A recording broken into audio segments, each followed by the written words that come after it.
to the Minnesota Liberty podcast. I am your host tonight, Joey, and I also have Nick and TJ with me tonight. Hello. Before we get into things too much, I just want to say this podcast is brought to you by the Libertarian Party of Minnesota.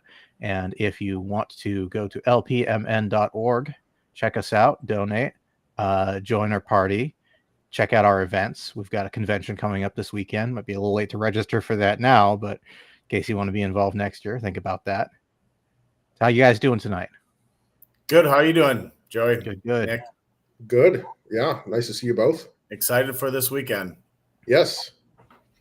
I'm actually kind of I did see that there are a handful of states that are holding their convention this weekend, but I was surprised that more states didn't do this 420 weekend for a convention. But it's not, as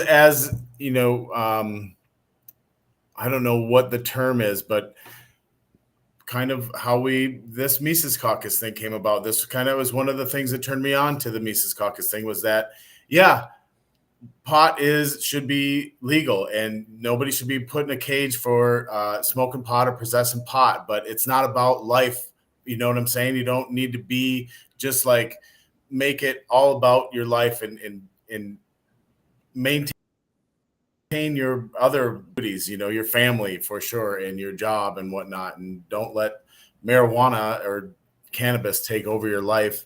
And like it does some folks, it's not for everyone, but there are some negative repercussions or consequences that some folks do fall into this rut sometimes of, the typical stereotypical stoner or whatnot. And it is what it is. I personally believe that that's their personality. I know plenty of productive potheads. I think for me, the way I always look at this is libertarianism and the Libertarian Party. The end goals that we're looking for are not utopian outcomes. And so, as we prioritize individual liberties, there will be some negative outcomes for some people. And I think that's really important for people to recognize, is that protecting individual liberties may or may not result in like this perfect utopian world that the other parties are trying to regulate themselves into. Great point. And so there may be some people who have negative adverse effects to marijuana, and that's very sad. And I feel bad for those people. But I think the point for us is that the government should not be in the business of telling you what you can or cannot do with your own body, as long as there are no victims, of course. Absolutely. And it's so easily seen that that's the case with cannabis. For you know what I mean? It's so harmless on the factor of being, harmful. It's not. Right. And so it's so easy to decipher that and to see that it does benefit so many more folks than it is to say make it illegal so that it doesn't harm these folks. The benefits outweigh the risks and all the negative consequences and whatnot. It just seems like it's always been obvious to me, even before I was a cannabis user and then I think it seems obvious to everyone. And it's always been so weird that it's been illegal, it's just, it's just the way it is. And, everyone's got their reasons where, originally was it the paper companies and whatnot for the trees and the fibers and that in the very beginning of the times of make it illegal. Then it was really the cultural wars where, hey, let's create this bad type of folks, and then demonize these folks and things like that. And it was definitely used for all that. And now so many folks are opening up their minds and their eyes to everything, that the benefits plus the lack of harm really is what it is. The easiest argument is the alcohol. Yep. The fact that alcohol is so legal and so flavorful, you could have all different types of ways to, one bottle of booze can kill a person, while you could fill the whole dang store up and smoke all that pot and nobody's gonna die. Well, you know what's even a more interesting comparison is that because of the farm bill that was passed, I don't remember what year it was. I think it was 2016. The 2016 farm bill. So that legalized hemp. And because hemp was legalized, that then opened the door for laboratories to start creating, well, they're not necessarily synthetic strands of THC, but let's just say alternative strands of THC, like Delta 8, Delta 10, and there's Delta 11, and like really, I haven't heard of all that, but I believe that it's and there's like many different variations of that, and it's like all of that is legal, and it gets you high. It's different from regular THC, but it gets you high. And so they legalized that, but then they're still going to maintain the Schedule 1 status of marijuana. Yeah, the penalties. And then the states who do regulate that way over-regulate it, like they do in Minnesota here. Yeah, I was looking up before we came on, and the cannabis was legalized in the last session, and so or 2 sessions ago, wasn't it? 23 is when August of 23 is when it was finally okay. And the rules and everything are kind of not all that clear as far as what are the penalties and how much can you possess and things like that. And the Minnesota Normal, or actually maybe it's not Minnesota, it's just the Normal page, NORML. They lay out a whole bunch of the penalties and how much. And what gets me, and I can read off all this list of things, but it's all arbitrary. It's like, okay, let's just set this line here for what's the difference between 2 ounces or 2.3 ounces. And then it's really not different, and scale it up. Well, okay, 2 pounds. What really is it going to be different when you're talking about this product?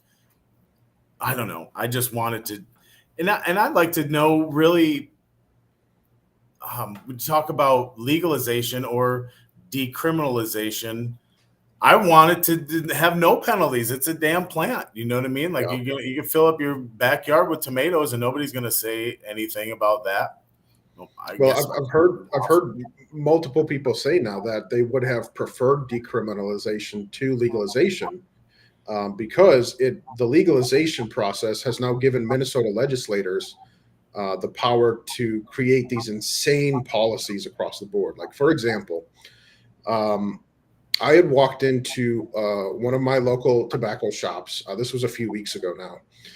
And the owner of that shop, he's this dude from like the Caribbean. He's always usually upbeat and very happy and greets his customers, smiling, just a really awesome dude. And I walk in one day because I'm used to getting my THC gummies from that store. And I look behind his little case and I look at the gummies and I'm like, oh, well, all of these are now 5 milligram gummies. And so I ask him like, hey, what's the deal? Where are the other 15 milligram gummies that I'm used to getting? And then just suddenly he just breaks his normal happy character and starts going, F the government, F the law. I thought we lived in the land of the free, just completely going off the rails. And he was upset because Minnesota legislators, now I don't have specifics on whether or not this is a state regulation or this is by city, but if it is by city, it is going from city to city to city. Essentially, they have now said that all edible THC products are now to be limited to 5 milligram. Yeah, that's in the state law, 5 milligrams per serving. And 5 milligrams per serving, not more than 50 milligrams per container. Yeah, and so these products that were completely legal under the Farm Bill in 2018, thank you for the correction, Rebecca, they were able to sell those freely before legalization. And once it was legalized, it gave the government the power to overregulate it and ruin these businesses. It's absolutely insane. And what really gets me is who the hell had the time? They have enough people, obviously, and that's what it is. They're just, who's going to go to this store and talk to that gentleman that you're talking about and then just tell him, you have to take these out of your cases. Well, And no, then, that is what happened. That is what happened is people went to his store. They went store to store and they confiscated products off the shelves. And was there, now I don't know if you knew the details, if you got into it with him, but it's interesting because I just heard this listening to Tim Pool. He had a great point to say, if a clown shows up to your store or to your house with a clown warrant, how much backing do these people really have? And what happens if you do say no, or else what? Right? What are you going to do? Are you actually going to put me in the cage because I'm selling 10 milligram gummies instead of 5 milligram gummies? This is the whole point of what we're talking about, this decriminalization or the legalization. And this was the fight of it. It's like, we're not putting people in cages because they're possessing or even selling this little bit of pot. Yeah, I think it would probably result in a lot of fines. If you recall back to when Minnesota legalized liquor stores remaining or being open on Sundays, I think there was a liquor store owner who opened on a Sunday like a week or two before the legislation was to take effect. And he just stayed open through the whole thing. And he just decided, you know what, I'm going to eat this fine because the revenue he ended up generating on those Sundays he was open trumped the fine that he got. There you go. I don't know if that's realistic for every business owner, but I do generally agree that I think resistance to tyranny is very, very important. I can't make excuses for anybody, but I also would understand that, when you're under the threat of the boot, I can understand making certain compromises, unfortunately. I don't judge, right? Well, judge a little bit. I wish there were more folks that would say or else what, or stand up to this, because let's go down this road and say that, okay, there's a $5,000 fine per day, per week, per month, whatever, because I remember at COVID when freaking Ellison were laying down fines for everybody that were being open or being snitched on because they had people in there without masks and all this stuff. And it's like, now what happens if you don't pay that? Right. And eventually your taxes. Well, then what happens if you stop paying? It's not really a good thing for a hopeful legislator to start talking about this. But this is exactly how I think about it. Right. Where this is the resistance to this anarcho-tyranny that is happening, where you pick and choose who the hell gets to abide by the regulations, who the hell gets to suffer the consequences of breaking the law. And then the folks that are really being harmless, but you make these frivolous, dumb laws, them. When we send the squad out, that's again, I'd love to talk to this person that came to that shop and said, I'm about to enforce this arbitrary crap. And I'd love to have a conversation as an adult, just another person, to say, do you understand, or do you really believe in what you're doing here? Right. And then see what comes of that. I'm just doing my job is likely we're going to get, right? This is what we always get with this crap. Yeah. So again, I see this all the time. And this is why I feel like I have to be a state legislator to stop that crap. This is the only way I feel like we can stop this stuff, even though it's still quite a hill to climb, but it's got to be the start. We got to stop making these stupid laws. Yeah. What's the quote, Joey? I'm sure you'll recall it. Something along the lines of, for evil to creep in or something, just requires good men to do nothing. I'm sure you know the quote. But for evil to triumph. For evil to triumph requires only for good men to do nothing. And I think that's what we're seeing, especially in Minnesota. We have a lot of good men who are doing nothing. And I think that's quite sad. I think that's all over the country, but yes, I am very concerned about Minnesota very much, and I do see that, and you guys probably know this too, right? You can have one-on-one conversations with folks, and they're going to agree with everything everything we say. All of our libertarian principles is pretty much everybody else's principles, but they're also afraid that, well, you can't win. So, and I know broken record of all this stuff, right? But these are the things, and it's like, stand up, be who you, if you believe this, then this is how you should vote. But again, here we go. Vote. How many opportunities, how many other people do we put up for them to vote for? Yeah. So I always find myself quoting Thomas Jefferson because he's my favorite historical figure. But Thomas Jefferson once said, when it comes to matters of style, flow like the river. When it comes to matters of principle, stand like a rock. I take that really, truly to heart. If you have principles, if you compromise on your principles, well, that means you don't have principles, because principles are uncompromising. And so the way I see it is, if these people compromise, then they don't have principles. Absolutely. And it's real easy to see that. And it's, again, that's the conversation you have with your friends, and everybody agrees that politicians don't have principles. They'll waver on anything, and they can be bought off and corruptible and all these things. So it's like, if this is so obvious to everyone, then how are we allowing this to continue? And so now where does it begin to stop? And is this where we're talking about this resistance of these local shops? Hey man, so my buddy Ryan is going to be coming to the convention this weekend, and he lives down in South Minneapolis, and down there on Lake Street, there are businesses that I don't know if they're legally open or there are people in there doing business. You know what I mean? And I kind of had goosebumps. Thinking of one right now. And there you go. Here you go. Style, right? The style isn't all that classy. It's not the best damn thing. But guess what? People are in there exchanging goods or doing whatever, hopefully not hurting each other, right? It seemed like it was fine. So it really gave me goosebumps to think that, hey, this is possible. The style, again, yes, it could be something to be desired, but I think everyone to each their own to an extent, right? You don't want to, and I don't want to encourage being dirty or anything like that. I just want to say, do you? I think when I think about that quote from Thomas Jefferson and his reference to style, I liken it to the Minnesota flag, for example. I think that is a matter of style. How the state, how the collectivist state chooses to represent itself. I don't care. I don't care what the Minnesota flag looks like. I understand people's arguments around like, oh, that's my heritage. And like, yes, I get it. I respect that perspective. But at the end of the day, that flag represents the state. It does not represent you.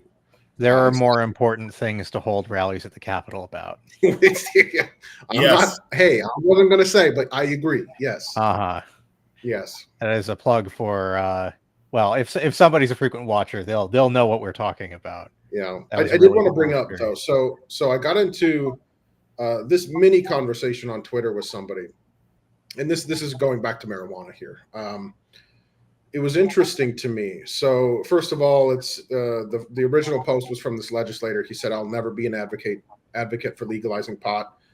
So some nonsense reason here. And then somebody replied to it, and he said, "As a society, we are incapable of individual choice that respects others' individual choices." Nonsense. Last fall, Ohio decriminalized marijuana in a referendum that became a law in January. I visited for a funeral in December. I refused my rental car because it reeked of weed. My hotel elevator reeked of weed. Wasn't even law yet, and people couldn't help themselves from getting high in places they shouldn't.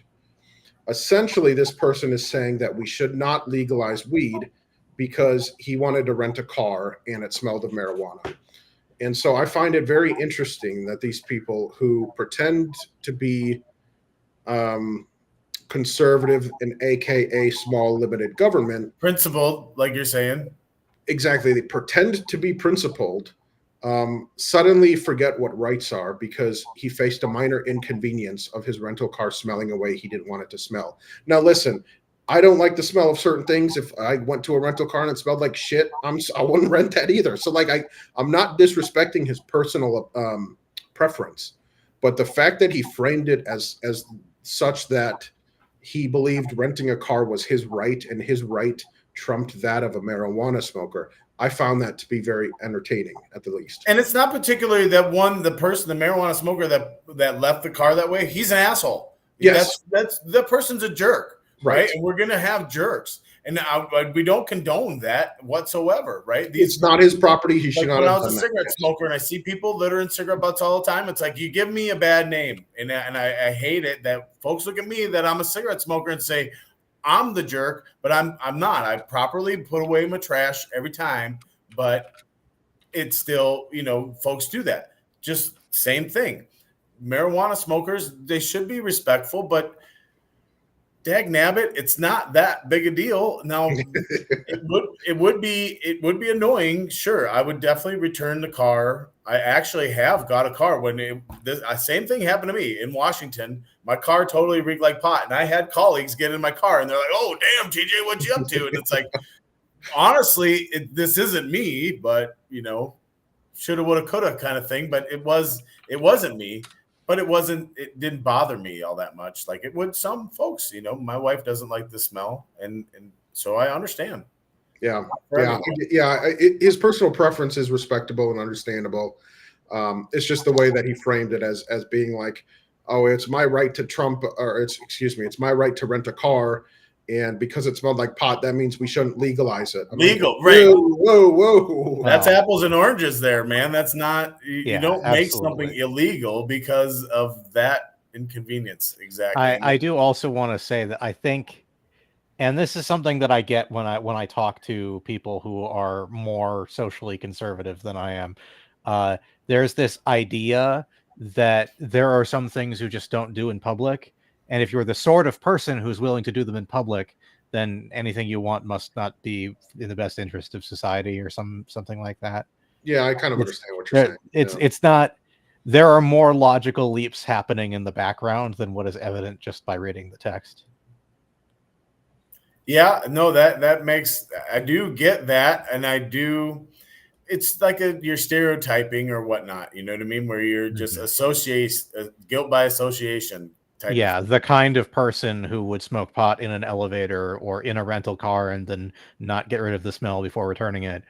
That's the kind of person that we shouldn't be letting get their way in society or something. Right, like that. Exactly. That's probably where his head was at. Yep. Uh-huh. Yeah. Yep, Yeah. and that's why I think over the past 10 years or so, a lot of folks have then realized that, oh, you mean you smoke cannabis on a regular? You use cannabis? Oh, you do too? Oh, and they're realizing that half their friends are cannabis users. Right. And then so their whole idea of, wait, but these are my friends that they do all this productive stuff with me all the time. And you've been using pot this whole time? Right. Yeah. And it's a weird coming out of the closet thing.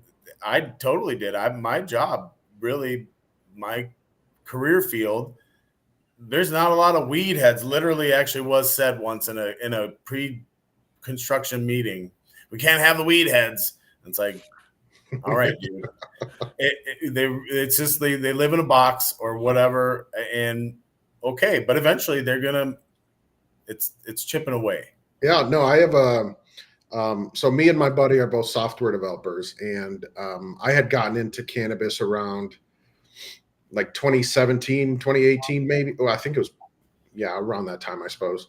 And it was a couple of years before like I really started to be able to like be open and talk about it.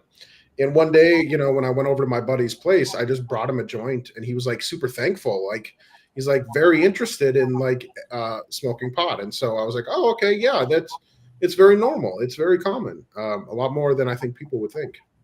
Absolutely. And I've actually had a similar experience. I dated a woman many years ago when I was first becoming single, and that was, I don't think I can do this because you smoke pot. It's like, okay, then see you later. And then a couple of days later, I did a little research and now I think I want to get high. And then, okay, here we go. And then and then it's about a month later, she's like, I can't do this. I do nothing but sit around. It's like, okay, it's not for everyone. I don't know what to tell you, but this is how you're reacting to this. And this is definitely not how I react to this, and not nearly everybody. So you learn. And I like the way she had an open mind eventually, you know what I mean? Where it was no. And you do a little research, just a little bit. I don't know what she read or who she read, but change your mind. Yeah. And that's the knowledge, right? That's where the stigma inhibits the conversation about a lot of things, and then you don't really get to talk about how and I don't like to use the word harmless, but that's the first thing that comes to my head, because it to me, it does seem very harmless. Now, okay, children, I don't think it's harmless for children as far as development and, their motivation to be interested in things. Right. Where when I grew up and there was no internet, there was a lot more things to be interested outside and doing things or whatnot, while high too, or whatever. But I don't know the distraction factor with a developing mind and pot. So. Yeah, I know a lot of folks who started smoking when they were in their teens, and no disrespect at all to those people, but they have not reached their potential, let's say. And so I really do think that it does have a lot of negative effects on developing minds. Not that I'm, here to advocate for laws or anything, but having the context around the fact that someone's brain is not usually developed until around the age of 25, that seems to be probably the right age to start thinking about, possibly using marijuana or something else. Not that I'm advocating for anybody to specifically do that, but be careful, you're gonna get us canceled, man. I'm trying to be very careful with my words here. I'm pretty easy. We're fine. Yeah. All I'm trying to say is, like, I think it does have negative effects on those who do have developing minds, and I've seen it, and I think it's very unfortunate. Luckily for me, and I don't know if that's necessarily the case for everybody, but luckily for me, I didn't start until I was like 23, 24, or something like that. So it wasn't until, like, I had already a good head on my shoulders, kind of. I was, debatable. I'd also like to see the negative effects with the SSRI medications and THC or whatever cannabis, whatever whatever chemicals that are in cannabis, and mixing with those. I do think that there is a negative effect big time with those, mixing those two. And I don't know if it really is been studied, right? It's just my hypothesis, my assumption here, my opinion. But I do think that is a big deal, mixing those two, especially in these teenagers that are, I don't know what kind of percentage of kids are on these drugs, but I know it's quite a bit. Yeah.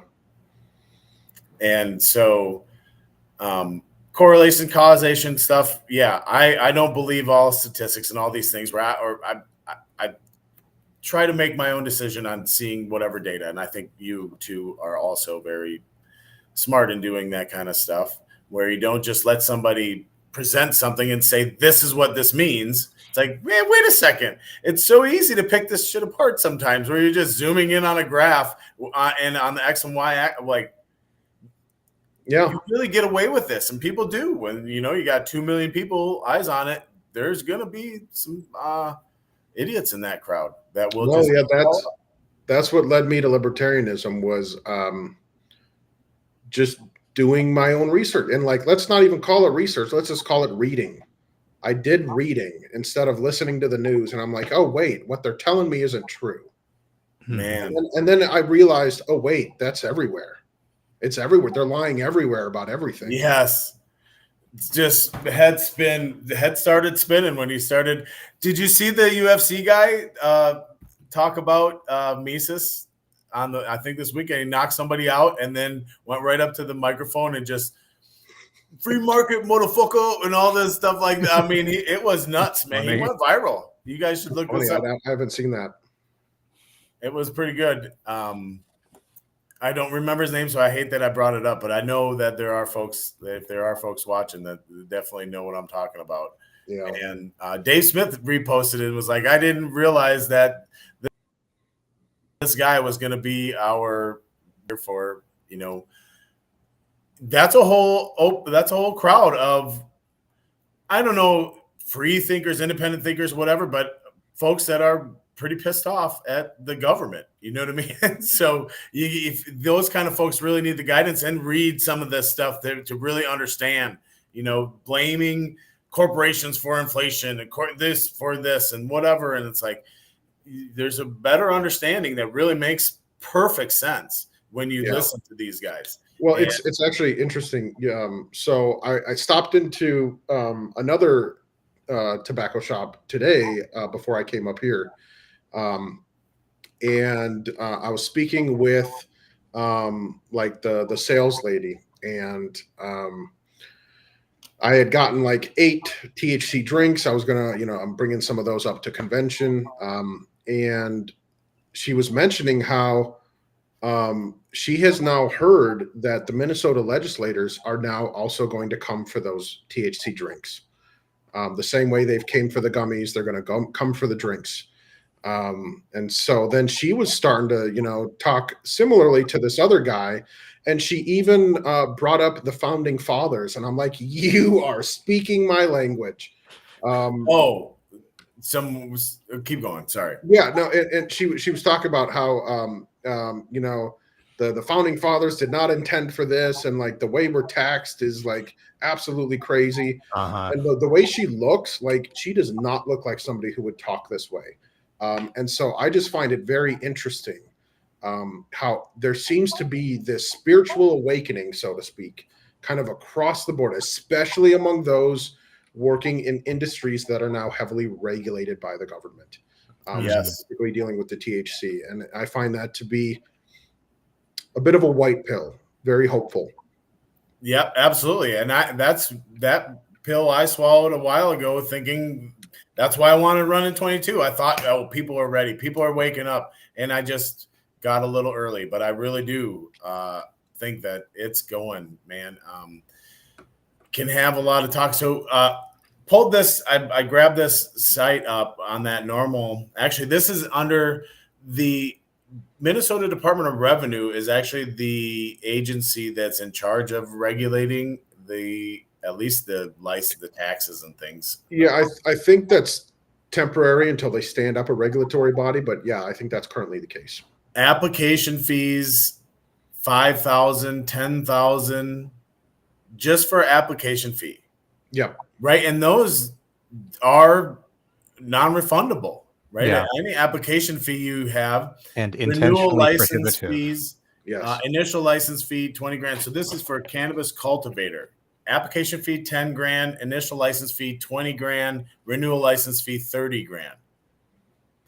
That just seems so ridiculous and so arbitrary. Again, these numbers are just arbitrary, right? But it's just, is that too, I guess a lot of folks look at these things and the regulation is there, or these bars are set to keep the riffraff out of the market or whatever. And that's bullshit, if you ask me. The market's made out of riffraff. I agree. Yeah. No, that's why I think it's bullshit. But that's what people say, right? They like you got to charge $40 to get into the pool because you don't want the dang riffraff to come into the pool in Vegas. You know what I'm saying? Well, I think at this point, when it comes to the government, I would say it's a very safe bet to always assume the worst possible case. And it really does seem to be intentionally prohibitive so that they can select, pick and choose who they want to have those licenses. Yeah. With regards to having to pay $40 to get into a pool, I would not want to be in a pool where everybody who was in that pool had to pay $1 million in order to get in, because I don't want to be in a pool with those kinds of people. You and me both. But there are plenty of folks that is the case, right? And when you got all these females and thongs and stuff, and there's going to be all kinds of guys that are going to pay $40 to get into that pool. That was not an angle I had thought about that from, but that's true. That's funny. So just looking at the cannabis testing facility, the list is so dang long. But then if you get into the medical cannabis cultivator, it is almost free. And so what is the thing if you just say, I'm doing this for medical purposes? There must be there's already a whole different things set up for that, I'm sure. Well, so since it's the Department of Revenue regulating it currently, they're going to have a good idea of whether or not you're actually a business selling it medically or not, unfortunately. And this is, again, right where it opens up. What happens? I'm very curious to see. I don't want to just set somebody up to go up the river, you know what I mean? But what would happen if somebody, because I saw it all over in California when it was legal, right? But there were shops all over the place that were not on weed maps or anything, but they were just, boom, set up a shop right here, and you get enough foot traffic, you get enough people to sell enough things, and then feds or state come and shut you down. Okay, fine.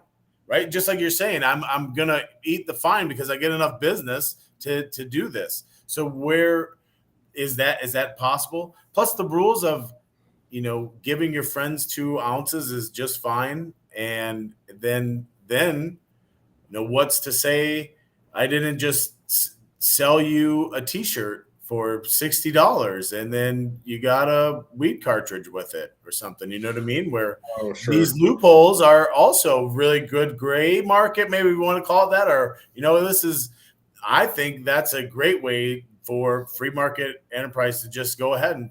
But then again, what happens when that plant comes in? That person that was there to shut down that one guy's shop is going to be somebody that's going to come into this and be like, what the hell is this stick figure art you're selling me for $200? Well, yeah, but it comes with an ounce of weed.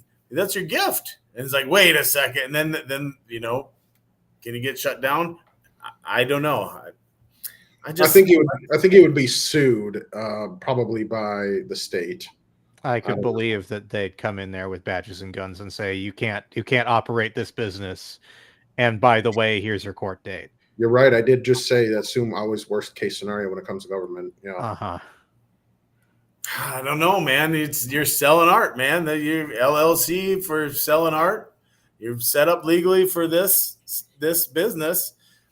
Because it actually happened in Massachusetts. I've got a white T-shirt that says Duber.com, and it's got a big black pot leaf on it, and it was a $60 T-shirt that came with a cart and a battery.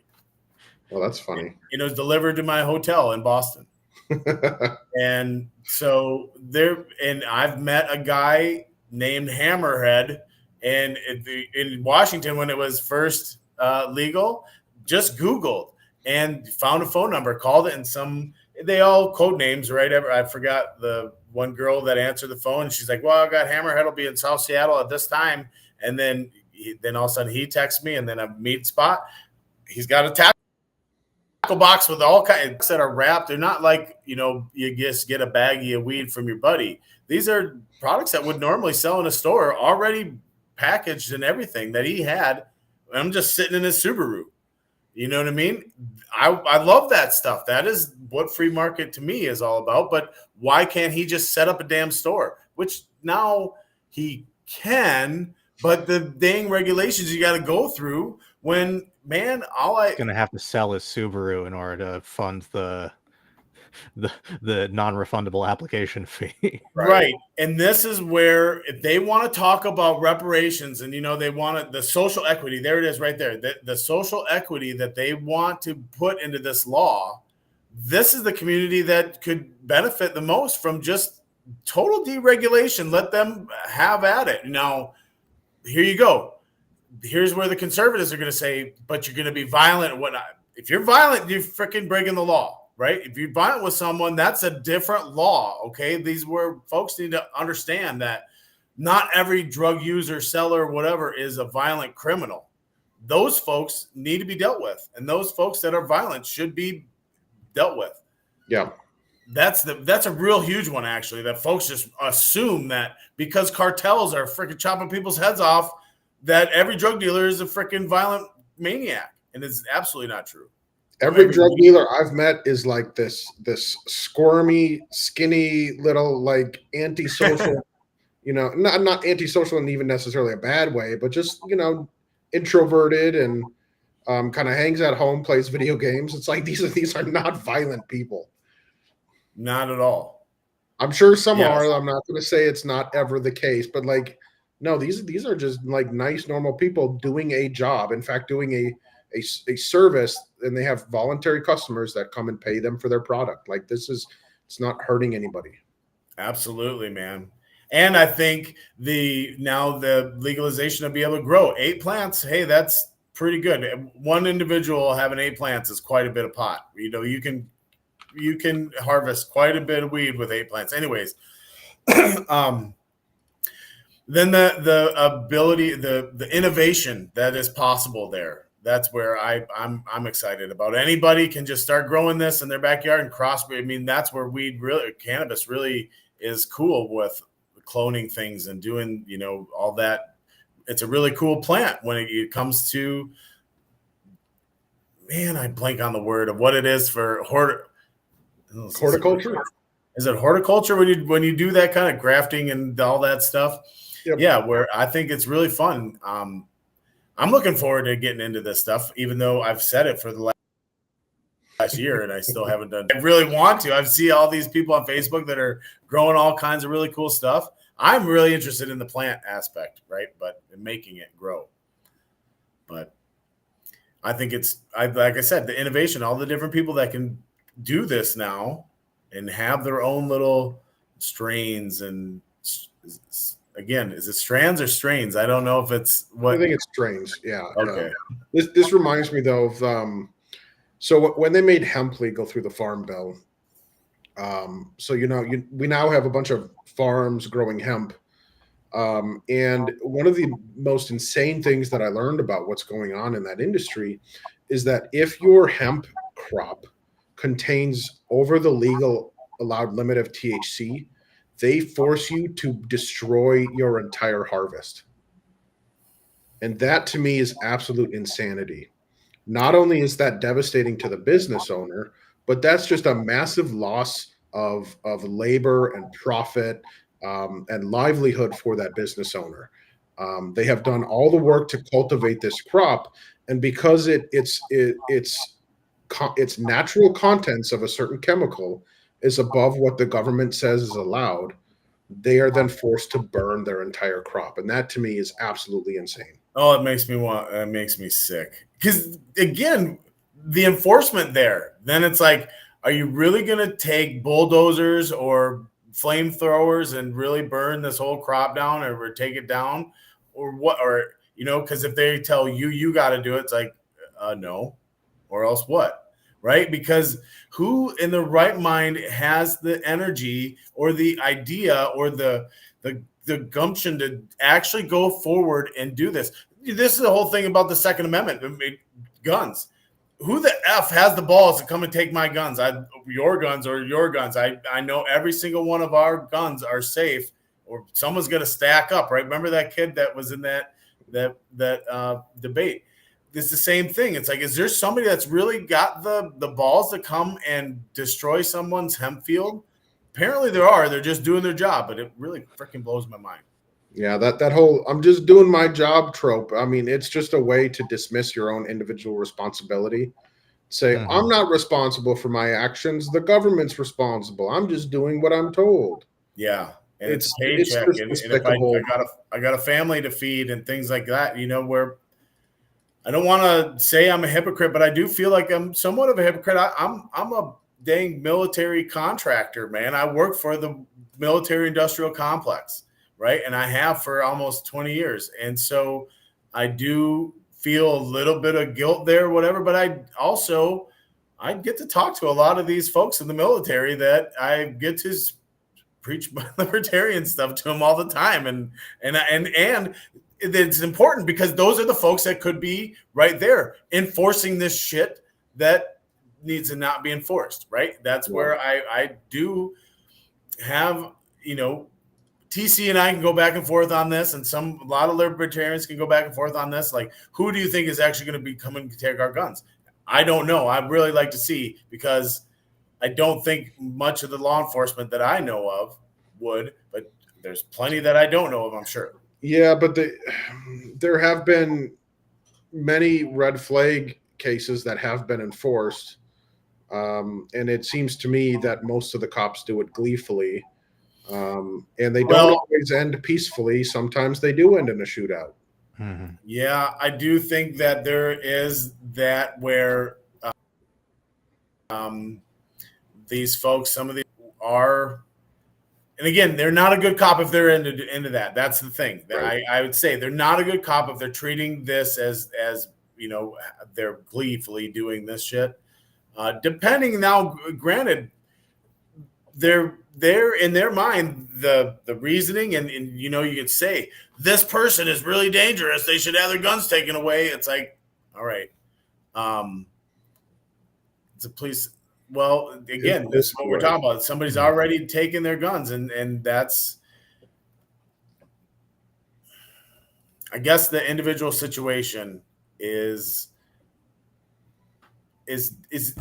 also arbitrary. It doesn't really matter because the law is bullshit. Well, so especially that's the principle I want to stand on, right? And that's where I'm going to stay. Red flag laws are bullshit. Yeah, and not that I necessarily hold the Constitution to be like this ultimate source of truth, although I'd say it's better than what we currently have being enforced. But it's my understanding that these officers have sworn an oath to uphold the Constitution. Yep. And so enforcing red flag laws is a direct violation of the Second Amendment. So already they have violated their own principles. See, what does it take to understand that a Supreme Court decides that they're violating the Constitution with this, right? Where it should be get run up to the Supreme Court to decide that, hey, these red flag laws are unconstitutional. Or how does that work? Or how far up does it need to even go to the Supreme Court? Can it just be a district judge that can say this and say, stop that? That's maybe what we got to work for. Well, I think the lawsuit has to come from somebody who the red flag law directly affected, is my understanding of it. So it has to be somebody who did have their guns taken away, and then they have to sue the state, and then it might get settled at that point, at which point it never goes up to the Supreme Court. I don't know. I don't know if that's ever been the case. Mm-hmm. But it just sounds, it's bad on its face, right? It is where you can just call the cops or call the authorities and say this person is a threat, and now their guns. It's kind of like swatting. I wouldn't even say swatting light, but it's the swatting light. I would say it's worse than swatting. Yeah, it could dang well be a lot worse than swatting if you start knocking on the wrong person's door saying, hey, I got this warrant or this paper here that says I could get to take your guns because someone over there has a gripe with you and thinks that you're dangerous. Yeah, I mean, that has happened. People have died because the cops have come to take their guns. Yeah. Mm-hmm. Whether or not you believe that person was violent or whatever, like, I'm sure someone could come up with any justification they want in their head. It still violates the Second Amendment. Absolutely. And the Fourth. Yeah. Sure. There you go. The due process is also extremely violated there. Well, that was something that I found very funny from the debate between Spike Cohen and David Hogg. David Hogg was talking about, I don't support not taking people's guns without due process. And Spike was like, dude, that's what red flags laws are. They are confiscation without due process. I loved how he kept saying, well, you'd probably agree with this as a libertarian point of view. And it's like, the hell it is. Are you serious? That was funny. And actually, when Spike brought up Lily Tang Williams, I think is her name. I have heard about her. I saw her. Maybe it was on Michael Malice or something. I've seen her extremely. She's really inspirational, man. And like whatever, it's her cadence and how she speaks English, whatever it is, it makes me feel like fuck yeah, little lady.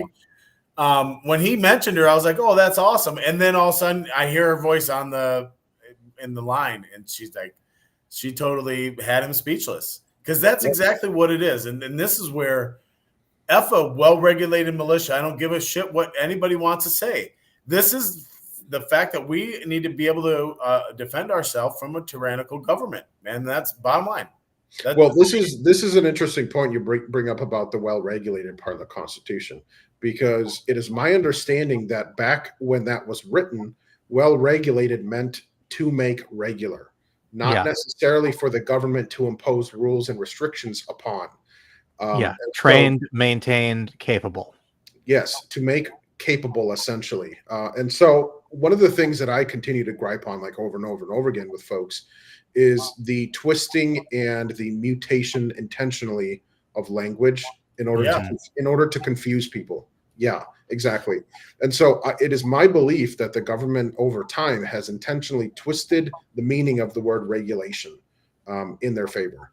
And I think this is why. Great point. Absolutely great point. And I totally am behind that point, man. I totally agree. And that this is the newspeak all over the place, man, where I mean, one thing that I've seen very recently, which has been bothering me, is news headlines will reference conspiracy theories, quote unquote, if you can see, and they'll just say conspiracy. And that to me is an intentional dropping of the word theory in order to confuse theories of conspiracy with actual conspiracy. Yeah, and this is something that I observed a lot when I was in college. I took a speech and debate class, or a public address. That's what it was. And one of the projects that we had to work on was, okay, come up with a 5-minute speech about this topic. And somebody got, I don't remember if it was conspiracy theory or conspiracy was their topic, but they didn't use the word theory once in their 5 minutes. And they were talking about conspiracy theories and how crazy they are. Yeah, I find that very troubling, because that means that person will not understand then when something is real versus a theory. And I think, not to use the word psyop, because I like to use that word a lot, but it really does seem like an intentional psyop to confuse the public. Sure, no doubt. I hate giving people credit for being that clever, right? I just think that it just naturally degresses into this bull crap, right? I just don't think that somebody's dropping these little whispers into the telephone game and then words. Well, I do think that particular one it can be very readily explained by laziness. Well, I think it's intentional, because news outlets are intentionally misusing that term and dropping the word theory in their headlines. And so it may not be this like top-down ordinance from the federal government, but it does seem to be intentionally misleading by the media companies.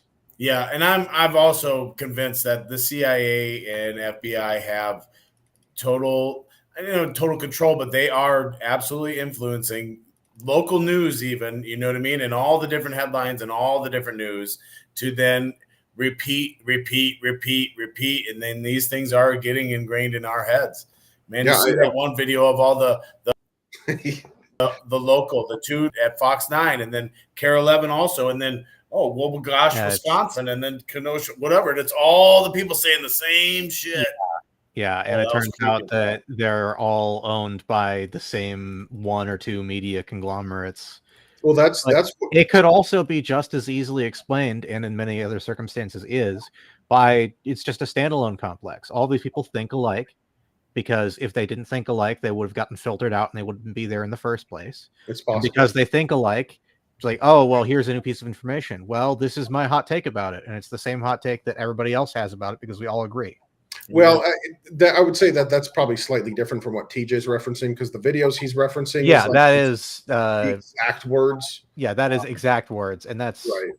The gosh, I used to remember the name of that media company. A lot of times too, like the New York Times or whatever these places would have, and then everyone would use that one source, right? So that it's all the same story sourced in this one bullshit that was fed by the CIA, and then it just always, the reputable the New York Times, huh? Sinclair is the company that the dinosaur company, the media company that media company named Sinclair, or but what you just said, TJ, Sinclair Broadcasting. Now I can't get the big green dinosaur out of my head of the gas stations. I don't know what we were just talking about, honestly. Yeah, I just totally derailed. But I mean, we know that the FBI and the CIA were involved and are continuing to be involved in social media companies. Oh yeah, So, Twitter like files it's not surprising then that they would also be involved in legacy media companies as well. and it's still to this day that stuff was so Mhm. public. If you were paying attention right now, whatever the Twitter files and all this evidence, that FBI was right effing there, and nobody's accountable. That's the other part that really gets people ticked off. It's like all this shit happened, and their names and their receipts of people that were bad actors, and nothing has happened. But and I'm not trying to defend Trump, but that freaking clown show is ridiculous too. It's like, are you kidding me? Of all the dumb shit that he could be maybe prosecuted for, and any president could be prosecuted for, whatever, but anything you criticize him for, that kind of stuff just seems so asinine. It's peanuts compared to what they're actually doing behind closed doors. Exactly. And it's whatever. Is it gaslighting? Is it don't pay attention to the wizard behind the curtain kind of shit or whatever? I don't know. But it is really annoying. And the whole, well, talk about our Congress and whatnot, but go ahead, fund these wars, keep going. And it no accountability. And they gotta. No, I mean our current Speaker of the House, Mike Johnson, literally just came out and said, and this is how unbelievably narcissistic these people are. Yes, he came out and said, "Oh, I consider myself to be a wartime speaker." What fucking war is the United States involved in right now? Obviously, we know we're in these weird. God, what's the term? Undeclared military conflict. Proxy war. Yeah, we're involved in these proxy wars in Ukraine and Israel because of the way we have ties with Israel and are funding with Israel.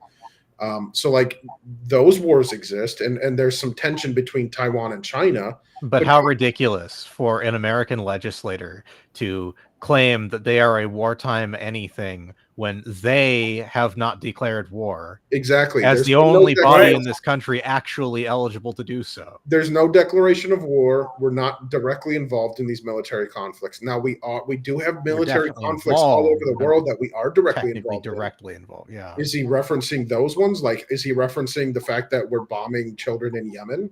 Is that the war he's referring to? I don't know. I need to find that clip of him saying that shit. And yeah, I want to tweet. What war? Yeah. Where's the war declaration? The authorized use of military force? That's not a war. I don't hear war in that. Yeah. No, it's just these people are despicable. I love how we can totally bounce through all these topics and it just keeps going, right from cannabis to freaking war, all in the same dang couple sentences. Yeah. Yeah. And speaking of, it's all really the same thing, really. It's all the government overstepping its bounds and over-regulating its commerce, and then using the money it steals from its commerce businesses to then fund bombs overseas. Like, it's all the same thing. It's all intertwined. Yeah. Yep. All right. Well, ready to close her down, Joey? Yep, I think so. Just as a reminder, this is the Minnesota Liberty Podcast, brought to you by the Libertarian Party of Minnesota. Go to lpmn.org. Check us out. We do cool stuff. We can do more cool stuff if you give us money. Our convention's this weekend. It's going to be awesome. We'll see you there. TJ, Nick, have a good night. All right. Peace.